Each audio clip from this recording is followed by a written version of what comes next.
Hi guys and welcome to the next episode of Dusty Diggs News. If you don't know what Dusty Diggs is, it's an add-on for Bedrock made by Ice Cream Screamer, which I recommend subscribing to. I also recommend joining both Ice Cream Screamers and mine Discord server for more news. Let's start. First, we got a whole new video. Last time I showed you some new furnace types and more. Now it's time for a video about it. First thing that we can talk about is the pottery table. You will be able to craft vases in it. When using a new item called pottery clay, you can make an unfired clay jar. Now it's time for another feature. The new brick furnace. It doesn't work like other furnaces. You don't need to put coal in it. You just need flint and steel and fire it on the button. It works like the first archaeology concept, but with a special block to it. After a while you can see that the jars are ready.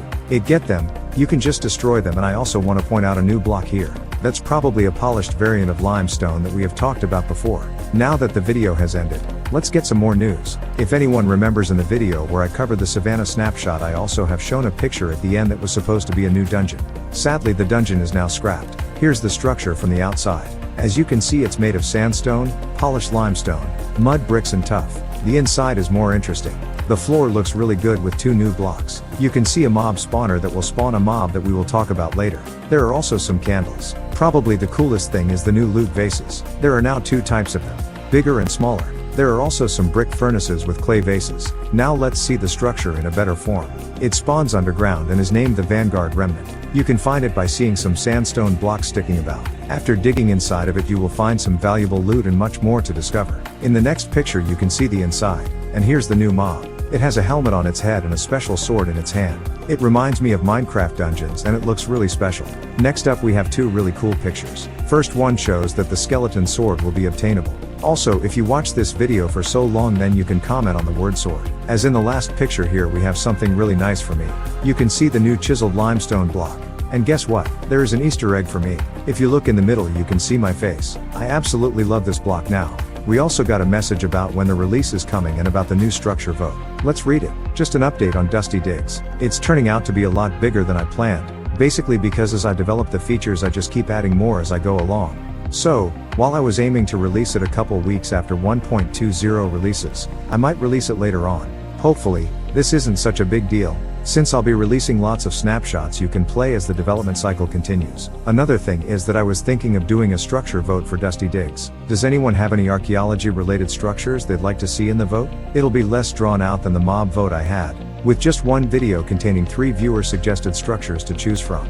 So from what we got here, Dusty Diggs will come out later on but with many features. In my opinion, it's good that it will come later because when something is rushed it will become worse. It's important to take your time. Now let's talk about the structure vote. I like this idea and I actually want to present 2 small structures that I would like.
If you liked any of the structures that I have shown you, then you can subscribe to this channel and to Ice Cream Screamer. Also join our 2 Discord servers.